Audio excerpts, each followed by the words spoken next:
OAB é confrontada como nunca antes. O advogado Marcelo Tostes, único conselheiro de direita no Conselho Federal da OAB, fez um discurso histórico que está repercutindo em todo o país. Sem medo e sem papas na língua, Tostes destrói a omissão da OAB diante dos abusos e ilegalidades cometidos pelo STF e denuncia o silêncio cúmplice da instituição que deveria defender o povo e a Constituição. Em um dos momentos mais fortes já vistos dentro da ordem, ele questiona: queremos uma OAB guardiã da liberdade ou uma OAB omissa, calada diante da tirania? O plenário ficou em choque e a fala de Tostes já está sendo chamada de o grito de independência da advocacia brasileira. Assista agora e entenda por que esse discurso pode marcar o início de uma virada histórica dentro da OAB e na luta pela liberdade no Brasil.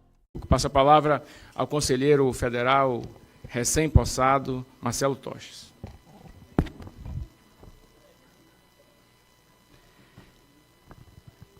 Senhor presidente, senhoras e senhores conselheiros, uma OAB guardiã, uma OAB política, uma OAB omissa ou uma OAB de todos. Hoje faço uso da palavra com texto escrito, pelo momento e pela importância, e para não deixar de mencionar nenhum ponto de relevância. Sem dúvida, precisamos de uma reflexão que essa casa não pode mais adiar. Senhor presidente, não esqueça do puxão de orelha que já tomei, no sentido de não trazer política a esse plenário. Vossa Excelência sabe do meu amor pela OAB e a gratidão por Vossa Excelência. Minha história com a OAB vem do meu bisavô, cuja carteira dessa instituição, e a que eu tenho a honra de guardá-la, foi assinada por Milton Campos e Estevão Pinto. Vivemos em um tempo em que a sociedade já não aguenta mais falar de política da forma como ela vem sendo tratada. São anos e anos que só se fala de Bolsonaro e Lula.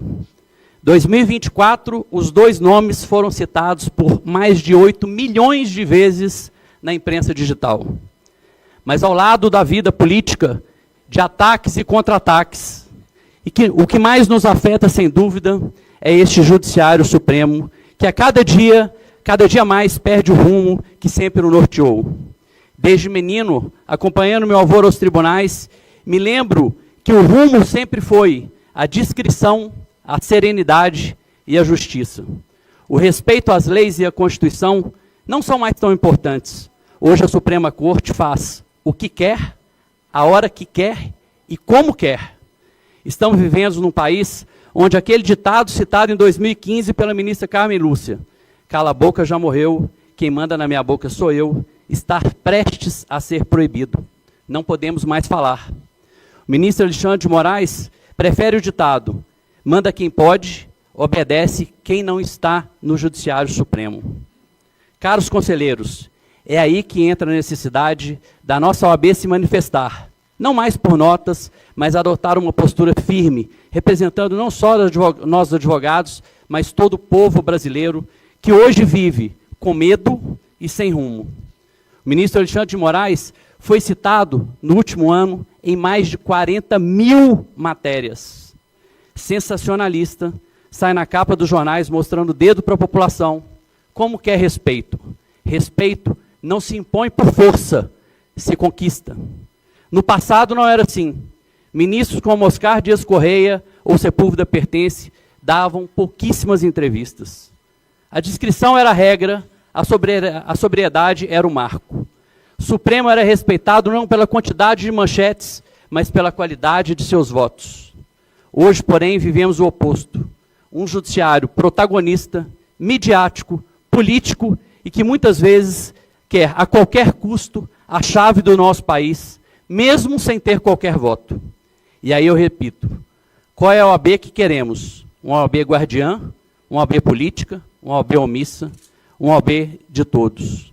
Porque, na verdade, diante de tantos abusos, entendo que a nossa OAB precisa se impor. O silêncio, meus colegas, não é neutralidade. O silêncio dói. Dói porque fragiliza a advocacia, enfraquece a cidadania e mina a confiança da sociedade que juramos defender. Dói porque sem quem se omite diante da injustiça termina ainda que involuntariamente por legitimá-lo. Eu entendo perfeitamente a dificuldade da diretoria e do presidente desse Conselho Federal. O cidadão simples que que se manifesta hoje tem sua rede social banida. Aquele que insiste em falar tem o seu passaporte apreendido. E aqueles que enfrentam a realidade são presos. O medo da perseguição não pode bater a porta da nossa entidade. A OAB sempre participou institucionalmente dos momentos mais importantes da nossa vida política. Saudade das diretas já. A busca também era pela liberdade e pelo fim da censura. Notas ou ofícios, sinceramente, já não cabe mais. Cadê a nossa indignação contra os atos desses superministros? Já imaginaram se proibirmos um desses ministros de entrar aqui em nossa sede com seu computador ou com um de seus 10 seguranças? Certamente seríamos presos. Na última sexta-feira, em um evento do LIDE, tivemos mais um embate de membros da Suprema Corte. O ministro André de Mendonça diz de maneira serena, tranquila e com profundidade: no Estado de direito forte, o judiciário não pode dar nem a primeira, nem a última palavra. Já o ministro Alexandre de Moraes, no mesmo evento, afirmou: um país precisa de um judiciário independente. E daí em diante, continua o seu show. Mas afinal, o que é um judiciário independente? É frequentar com habitualidade o Palácio da Alvorada em reuniões privadas com o presidente da República? É frequentar jantares com empresários? É se reunir com presidentes da Câmara e do Senado para definir pautas políticas?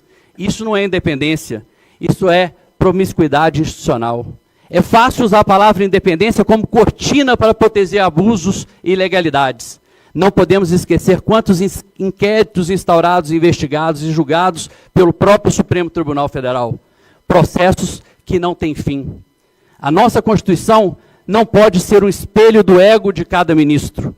Não podemos banalizar os absurdos promovidos pelos ministros do STF. Entrevistas sobre temas que serão julgados, avocações de processos como se não existisse mais a primeira instância, ameaças de julgamentos tendenciosos no caso de alterações sensíveis da Constituição Federal que venham alterar as condições dos atuais ministros.